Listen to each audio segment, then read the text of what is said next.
হরে কৃষ্ণ। আজ 25শে বৈশাখ 1431 ও ইংরেজি 8ই মে 2024 বুধবার। আজ আমি শ্রীমদ্ ভাগবতম পাঠ করছি। আজ পাঠ করছি শ্রীমদ্ ভাগবতমের দ্বিতীয় স্কন্দ নবম অধ্যায় ভগবানের বাণীর বর্ণনার মাধ্যমে উত্তরের শ্লোক 6 ও 7। অডিওর শুরুতে সকল ভক্তিমতী মা ও ভক্তবৃন্দের কাছে আমার আবেদন, আপনারা আমার এই অডিওগুলি শ্রবণ করার পর একটি করে কমেন্টস কৃপাপূর্বক করবেন, তাহলে আমি অত্যন্ত আনন্দিত ও উৎসাহিত হব। নারায়ণ হে নারায়ণ ভবভয়হরণম নারায়ণ। শ্লোক 6। সচিন্তয়ন দক্ষরমেকো দাম্ভোষুপাসীনদ দীর্ঘদীতং বচো বিভু স্পর্শেষু যৎ ষোড়শ মেকবিংশিং নিষ্কিঞ্চনানং নৃপ যদ্দনং বিদু। অনুবাদ: তিনি যখন এইভাবে চিন্তা করছিলেন, তখন জলের মধ্য থেকে দুটি অক্ষর তিনি দুবার উচ্চারিত হতে শুনতে পেলেন। সেই শব্দের প্রথম বর্ণটি স্পর্শ বর্ণের ষোড়শ অক্ষর অর্থাৎ ত এবং দ্বিতীয় বর্ণটি স্পর্শ বর্ণের একবিংশ অর্থাৎ প। হে রাজন, এই তপ শব্দটি নিষ্কিঞ্চন ত্যাগীর একমাত্র ধন বলে পরিজ্ঞাত। তাৎপর্য: সংস্কৃত ভাষায় ব্যঞ্জন বর্ণগুলি দুটি ভাগে বিভক্ত, যথা স্পর্শ বর্ণ এবং তালব্য বর্ণ। ক থেকে ম পর্যন্ত অক্ষরগুলিকে বলা হয় স্পর্শ বর্ণ এবং ষোড়শ অক্ষর হচ্ছে ত এবং একবিংশতি অক্ষর হচ্ছে পা। তাদের সমন্বয়ের ফলে তপ শব্দটির উদ্ভব হয়েছে। এই তপ বা তপস্যা হচ্ছে ব্রাহ্মণ এবং ত্যাগীদের সৌন্দর্য ও সম্পদ। ভাগবত দর্শন অনুসারে প্রতিটি মানুষেরই জীবনের উদ্দেশ্য হচ্ছে তপ, কেননা তপস্যা দ্বারাই কেবল আত্ম উপলব্ধি সম্ভব এবং আত্ম উপলব্ধি হচ্ছে মানব জীবনের উদ্দেশ্য, ইন্দ্রিয় তৃপ্তি নয়। এই তপ বা তপস্যা সৃষ্টির আদি থেকেই শুরু হয়েছিল এবং পরম গুরুদেব শ্রী ব্রহ্মা প্রথমে এই তপস্যার পন্থা গ্রহণ করেছিলেন। তপস্যার দ্বারাই কেবল মানব জীবনের প্রকৃত উদ্দেশ্য সাধন সম্ভব। চাকচিক্যপূর্ণ পাশবিক সভ্যতার দ্বারা নয়। পশুরা আহার পান এবং আনন্দ উপভোগের দ্বারা ইন্দ্রিয় তৃপ্তি ব্যতীত আর কিছু জানে না, কিন্তু মানুষের কর্তব্য হচ্ছে তপস্যার পন্থা গ্রহণ করার মাধ্যমে ভগবদ্ধামে ফিরে যাওয়া।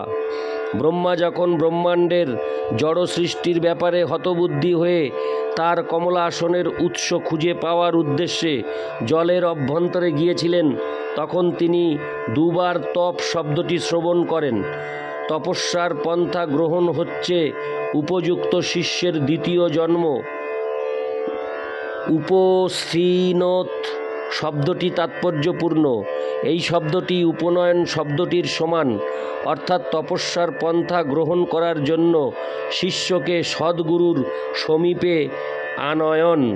এইভাবে ব্রহ্মা শ্রীকৃষ্ণ কর্তৃক দীক্ষিত হয়েছিলেন এবং সে কথা ব্রহ্মা স্বয়ং ব্রহ্মসংহিতায় ব্যক্ত করেছেন। ব্রহ্ম সংহিতায় প্রতিটি শ্লোকে ব্রহ্মা প্রার্থনা করেছেন, গোবিন্দম আদি পুরুষং তমোহং ভজামি। এইভাবে ব্রহ্মা স্বয়ং শ্রীকৃষ্ণ কর্তৃক কৃষ্ণ মন্ত্রে দীক্ষিত হয়েছিলেন এবং তার ফলে তিনি বিশাল ব্রহ্মাণ্ডের সৃষ্টি কার্য সম্পাদনে সক্ষম হওয়ার পূর্বের বৈষ্ণব বা ভগবত ভক্তে পরিণত হয়েছিলেন। ব্রহ্মসংহিতায় উল্লেখ করা হয়েছে যে ব্রহ্মা অষ্টাদশ অক্ষর সমন্বিত কৃষ্ণ মন্ত্রে দীক্ষিত হয়েছিলেন, যা সাধারণত সমস্ত কৃষ্ণ ভক্তরা গ্রহণ করে থাকেন। আমরা সেই পন্থা অনুসরণ করি, কেননা আমরা ব্রহ্ম সম্প্রদায়ের অন্তর্ভুক্ত, অর্থাৎ ব্রহ্মা থেকে নারদ, নারদ থেকে ব্যাস, ব্যাস থেকে মধুমুনি এবং এইভাবে ক্রমে ক্রমে মাধবেন্দ্র পুরী, ঈশ্বরপুরী শ্রী চৈতন্য মহাপ্রভু হয়ে গুরু পরম্পর্যে অবশেষে আমাদের পরমারাধ্য গুরুদেব শিল ভক্তি সিদ্ধান্ত সরস্বতী ঠাকুরের পরম্পরায় আমরা অন্তর্ভুক্ত। যিনি এইভাবে গুরু পরম্পরা ধারায় দীক্ষিত হন, তিনি একই ফল বা সৃষ্টি করবার ক্ষমতা অর্জন করেন। এই দিব্য মন্ত্র উচ্চারণ করাই হচ্ছে ভগবানের নিষ্কাম শুদ্ধ ভক্তের একমাত্র আশ্রয়। এই প্রকার তপস্যা দ্বারাই কেবল ভগবৎ ভক্ত ব্রহ্মার মতো সর্বসিদ্ধি লাভ করেন। ইতি শ্লোক 6। শ্লোক 7। নিঃসম্য তত্রিদৃক্ষয়। হরে কৃষ্ণ। আমি আবার পড়ছি। নিঃসম্য তত্রিদৃক্ষয়াদিশ বিলোক্ষ তত্রান্নদপস্যমান সদিষ্ণমাস্তায় বিমৃশ্য তদ্দিতং তপস্যুপাদিষ্ট ইবাদধে মনো। অনুবাদ: যে শব্দটি শুনে ব্রহ্মা চতুর্দিকে সেই শব্দের উচ্চারণকারীকে অন্বেষণের চেষ্টা করেছিলেন, কিন্তু অন্য কাউকে খুঁজে না পেয়ে তিনি স্থির করেছিলেন যে তার কমলাসনে উপবিষ্ট হয়ে সেই নির্দেশ অনুসারে মনোযোগ দিয়ে তপস্যা করাই সমীচীন। অর্থাৎ জীবনে সাফল্য অর্জন করার জন্য প্রথম সৃষ্ট জীব ব্রহ্মার দৃষ্টান্ত অনুসরণ করা উচিত। তপস্যা করার জন্য পরমেশ্বর ভগবান কর্তৃক দীক্ষিত হওয়ার পর তিনি তপস্যা করার সংকল্প করেছিলেন এবং চতুর্দিকে দর্শন করে অন্য আর কাউকে খুঁজে না পেয়ে তিনি বুঝতে পেরেছিলেন যে ভগবান স্বয়ং তাকে প্রেরণ করেছেন। সেই সময় ব্রহ্মাই ছিলেন একমাত্র জীব, কেননা তখন অন্য আর কারো সৃষ্টি হয়নি এবং অন্য আর কাউকে তাই খুঁজে পাননি। শ্রীমদ্ ভাগবতের শুরুতে প্রথম স্কন্দের প্রথম অধ্যায়ের প্রথম শ্লোকে উল্লেখ করা হয়েছে যে ব্রহ্মা তার অন্তরে ভগবান কর্তৃক দীক্ষিত হয়েছিলেন। পরমাত্মা রূপে ভগবান প্রতিটি জীবের অন্তরে বিরাজমান এবং যেহেতু ব্রহ্মা দীক্ষা লাভের বাসনা করেছিলেন, তাই তিনি ব্রহ্মাকে দীক্ষা দিয়েছিলেন। এইভাবে যারা দীক্ষা গ্রহণে ইচ্ছুক তাদের ভগবান এইভাবে দীক্ষা দিতে পারেন। ইতিপূর্বে উল্লেখ করা হয়েছে যে ব্রহ্মা হচ্ছেন এই ব্রহ্মাণ্ডের আদি গুরু এবং যেহেতু তিনি স্বয়ং ভগবান কর্তৃক দীক্ষিত হয়েছিলেন, তাই তার মাধ্যমে শ্রীমদ্ ভাগবতের বাণী গুরু শিষ্য পরম্পরার মাধ্যমে প্রবাহিত হচ্ছে। সুতরাং শ্রীমদ্ ভাগবতের প্রকৃত তত্ত্ব লাভ করার জন্য গুরু শিষ্য পরম্পরার ধারায় বর্তমান যোগসূত্র বা প্রকট গুরুর সমীপবর্তী হওয়া কর্তব্য।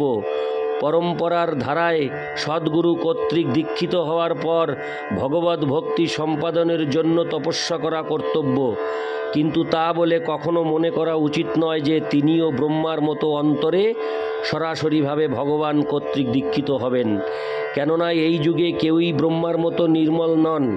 ব্রহ্মাণ্ডের সৃষ্টিকার্য সম্পাদন করার জন্য ব্রহ্মার পদ সবচাইতে পবিত্র জীবকে দেওয়া হয় এবং সেরকম যোগ্যতা না থাকলে ব্রহ্মাজির মতো ভগবান কর্তৃক সরাসরিভাবে ভগবানের কৃপা লাভ করা সম্ভব নয়। কিন্তু সেই একই সুবিধা ভগবানের শুদ্ধ ভক্তের মাধ্যমে, শাস্ত্রের মাধ্যমে, বিশেষ করে ভগবদ্ গীতা এবং শ্রীমদ্ ভাগবতের মাধ্যমে ও সদ্গুরুর মাধ্যমে ঐকান্তিকভাবে আগ্রহী জীবের পক্ষে লাভ করা সম্ভব।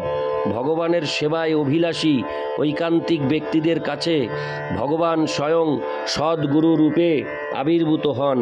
তাই ঐকান্তিক ভক্তের কাছে আবির্ভূত হয়েছেন যে সদ্গুরু, তাকে পরমেশ্বর ভগবানের সবচাইতে অন্তরঙ্গ এবং প্রিয় প্রতিনিধি বলে গ্রহণ করা উচিত।